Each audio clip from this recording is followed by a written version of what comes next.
Daniel Dubois beat the brakes off of Anthony Joshua. I mean, from pillar to post. You could have gave Anthony Joshua a baseball bat and a head start, and he still wasn't going to beat Daniel Dubois. Last night on DAZN, in front of an SEC-sized crowd of 98,000 people, Daniel Dynamite Dubois put out Anthony Joshua in the 5th round with I don't know how many knockdowns, but that last one left him on the ground like Jordan Belfort on The Wolf of Wall Street when he's crawling up to the Lamborghini. Seriously, great win from Daniel Dubois. I was happy to see Joshua go down, and I'll be honest, I don't care for both of the guys.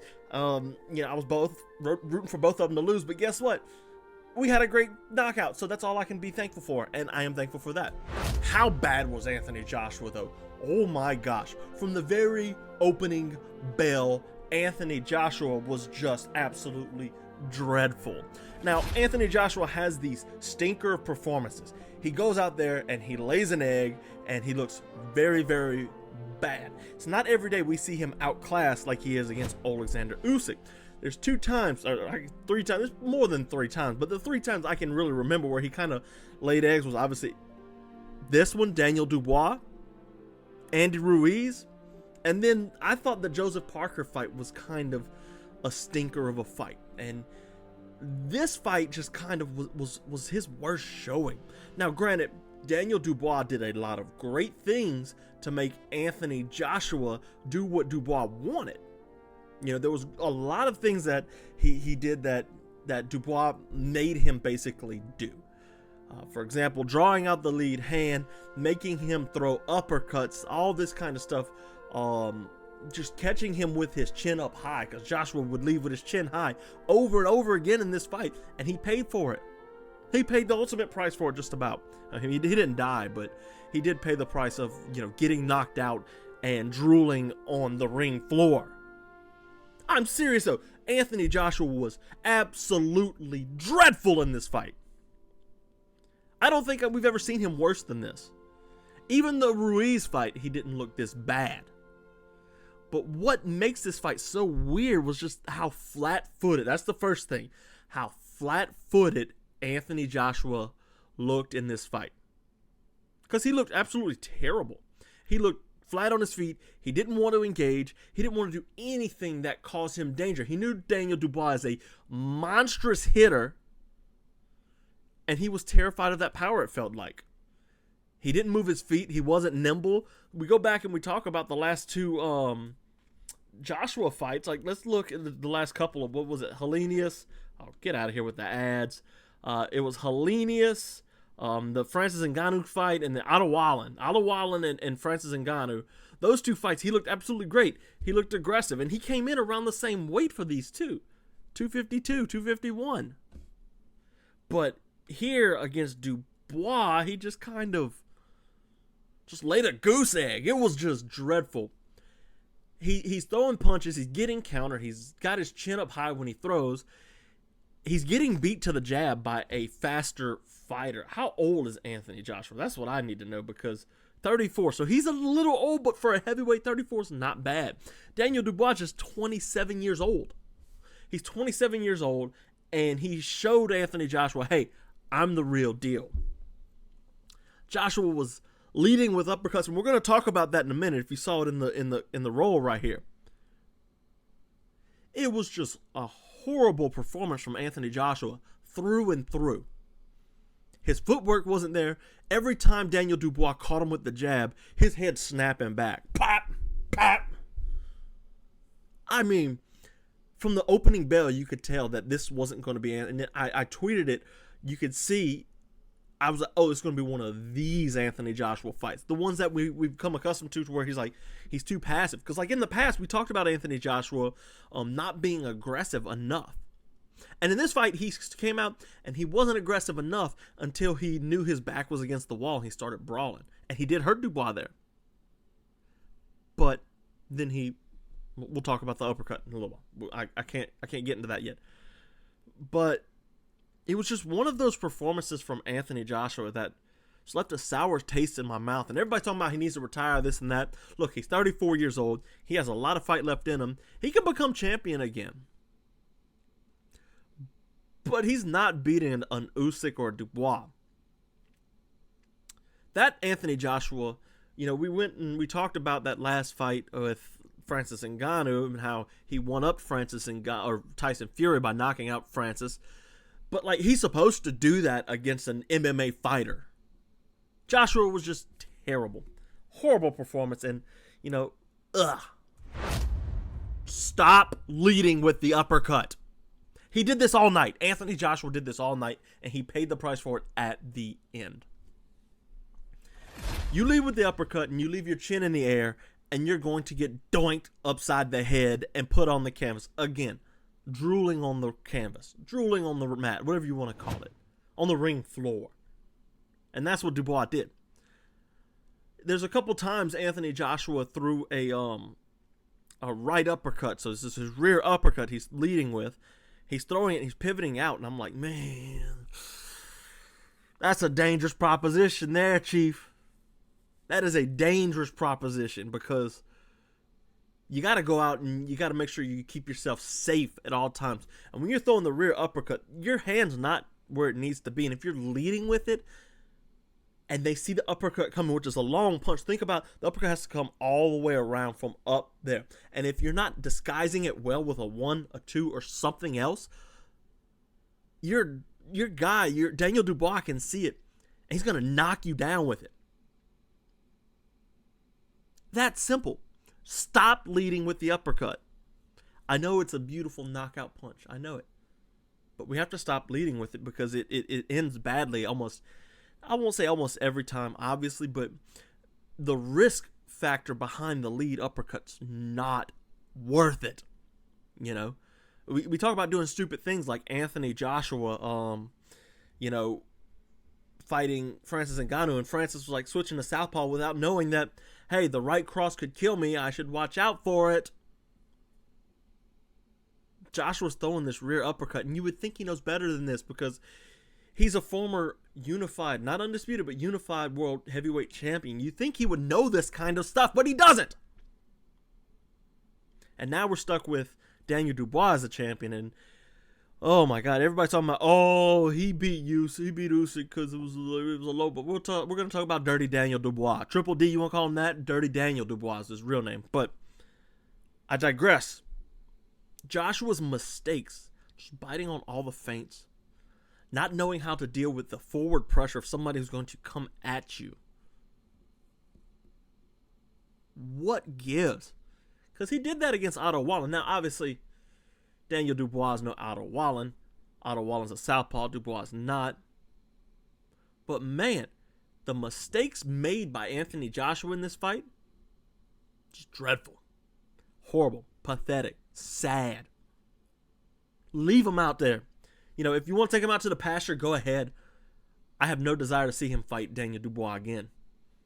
If he does, that's going to be the end of his career because he's not beating Daniel Dubois. Not if he fights like that. He could come out and try and do that whole Andy Ruiz thing where he puts on a really clinically boring fight. But nobody wants to see that. Nobody wants to see it because it's just one of those fights that let's get it behind us, AJ. Let's go fight somebody else and we'll call it a day on this Dubois thing. Hopefully we can get it in Wembley rematch and have 100,000 people show up and break the record again. Just, ugh. The rise of Daniel Dubois, though? Whoo! Now, if you listen to my last episode where we talked about Daniel Dubois versus Filip Hrgović, okay, I don't want to say last episode, the last time we talked about Daniel Dubois, because I don't make a habit of talking about heavyweight Daniel Dubois every day. But we talked about how dirty he was in that fight. I counted 7 headbutts. I went back and listened to that episode this week. 7 headbutts in a single fight. Got 1 for 2 of them.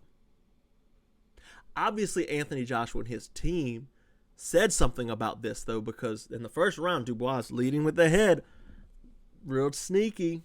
We talked about how what a good headbutt is, and you got to hit him right here, or you got to hit him with this, right?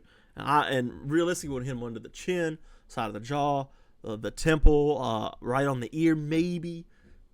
That's proper technique for a headbutt. But this is boxing. We don't headbutt in boxing. And Dubois is trying to get as many dirty tricks. So if you want to know why I'm so hard on Daniel Dubois and I'm so adamant on Dubois hitting Usyk low, aside from me loving Alexander Usyk, I might be biased there, sure.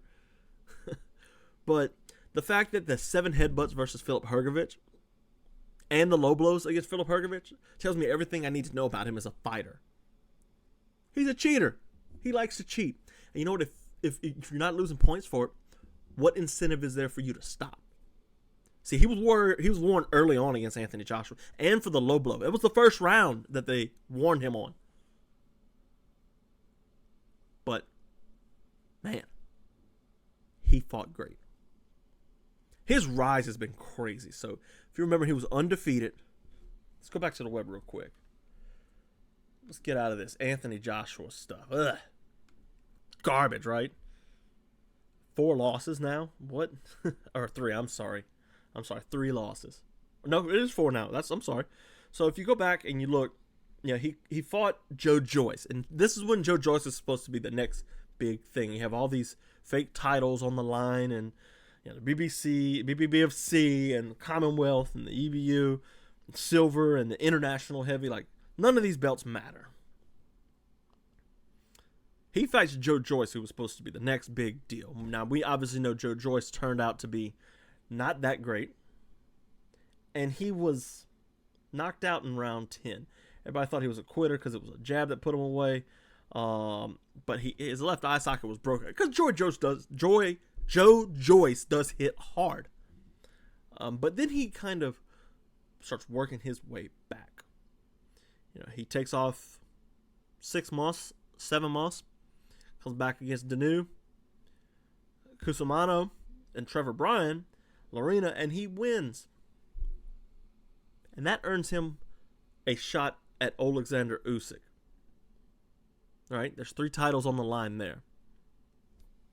How did Usyk get those 3 titles? I forget the timeline of this, guys. Let's go take a peek at Usyk real quick.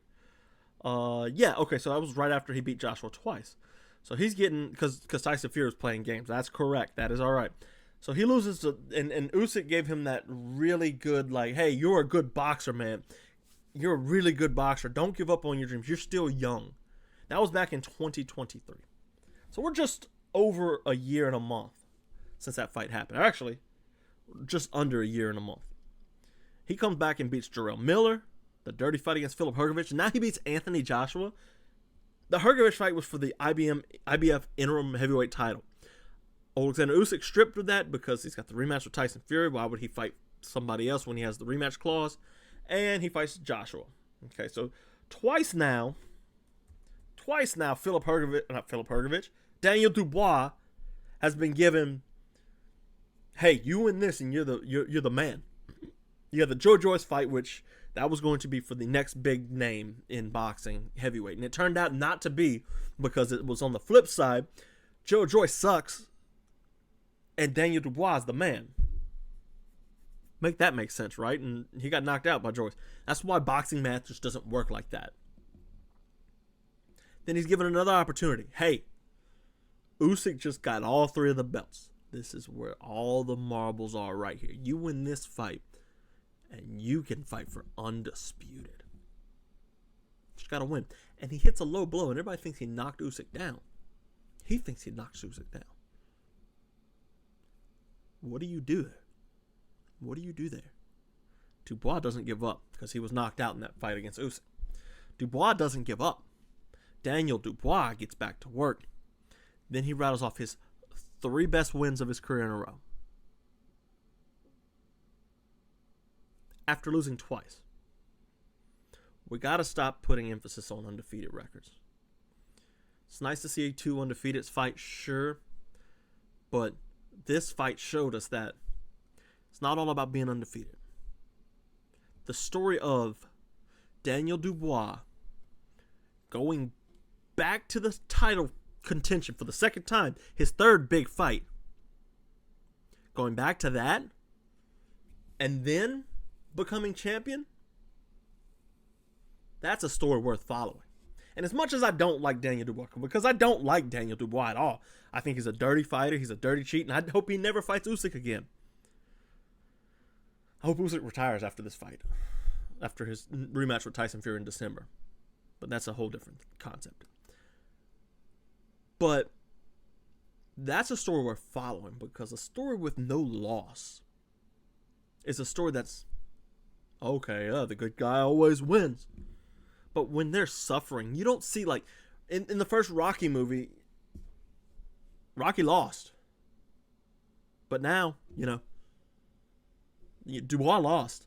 He comes back, he beats Apollo Creed. Great performance. I was happy with it. I enjoyed the fight. It was one of those fights where I was like, yeah, that was fun. I'm glad I watched that, because I was talking to my wife, and I was like, yeah, it's going to be able to want my kids to go play outside in the sprinkler, just because we bought them a sprinkler, and they're 2 and 3, so that's right up their alley. But anyways, they go and they fight, and the 5th round's like, I'm like, this got a way to go, and then, Josh was drooling. So, great win. What's next for Daniel Dubois? Because there's options now. Obviously, everybody's going to holler about, Alexander Usyk should be next. But Alexander Usyk's tied up in December. You might want to put him on the undercard of that, because that could be a good backup in case either Fury pulls out or if Usyk has to pull out for whatever reason, because we know this fight's cursed and it's going to be hard to get it to the finish line. But you put either one of those guys out there, and you will have a Daniel Dubois versus Fury, Usyk versus Fury, or Fury versus whatever's the one I'm missing. You know what I mean. But anyways, that is a fight to watch. Daniel Dubois put on a great performance, and now there are options for him. Let's go take a look at the heavyweight rankings, shall we? BoxRec had him ranked number 1 yesterday because the algorithm, I think they went in there and tweaked it a little bit, because now they got Usyk at number 1. So, you got Dubois. Now, Anthony Joshua has a rematch clause. I don't think he should take it. And if he does, that's silly. But we got Dubois here. You got Tyson Fury. Caballero. And who's he beating? Who's he beating? Nobody really. Okay. I mean, we can do that if you're really wanting to do this. Anthony Joshua, Bacoli just got him a huge win. Martin Bacoli would be a fun one. Joseph Parker has an actual interim belt, so that's another fun. Why are we big old ads on BoxRec? I need to give up BoxRec, bro. Joseph Parker, no Philip Hrgovic, and Zhilei Zhang has called him out. Now, obviously, Zhang has lost a couple fights, but yeah. Yeah, well, there's Chisora who might want to fight him for whatever reason. Jared Anderson's on his way up, despite that loss that he had against Bacoli. There's options out there for him. Andy Ruiz would be a mega fight for him, even though Ruiz is, like, terrible. Like, we don't want the Ruiz fight at all, trust me. But that's what they can do. But yeah, I mean, there's plenty of options out there for Daniel Dubois. What's next for him? Who knows? Only Daniel Dubois knows that. And yeah, I don't even think he knows that, because it's not all in his hands right now. Anthony Joshua can say, hey, I want to rematch him, and I'm going to put on a boring fight. But we can get the Bacoli fight. We can get the Andy Ruiz fight, which, if you want a big name, Andy Ruiz is a big name. As bad as he looked in his last fight, that's the one I would be going after, is Andy Ruiz. Joseph Parker has his last win over, what was it? Deontay Wilder, I think. Who did Joseph Parker beat last? Was it Wilder? Or did he fight Zhang? I don't remember. I'm pulling it up now, fellas. Yeah, it was Zhang. He's beaten Deontay Wilder and Zhilei Zhang back to back. That's another big name that you're like, okay, let's go and do that one. That's a big fight. And Joseph Parker, you can get him a shot at heavyweight title contention for the second time. There's fights out there that make a lot of sense for Daniel Dubois. And at only 27 years old, he has an opportunity to go out there and be great for a decent amount of time. Keep in mind, this is heavyweight. Usyk is 37 years old. Fury's probably close to that. You can fight for longer, because power's the last thing to go. But Daniel Dubois put on a great performance. Really good masterclass, paring down jabs, just pressing the pace. Joshua had no answer to his pace, so why am I quitting? He didn't quit. He kept bringing the pace. Caught Joshua exiting with his hands down, with leaping left hooks. All of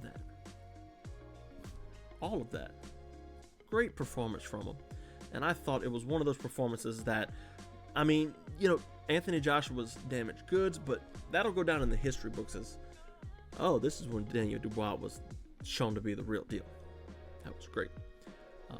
I won't call it a masterclass. What was a masterclass is Shakur Stevenson, who was supposed to fight, I think, on the Biev and Bivol card coming up in a couple weeks. You want to learn about defensive boxing? I mean, he's not exciting, but this is the guy to watch. Shakur Stevenson.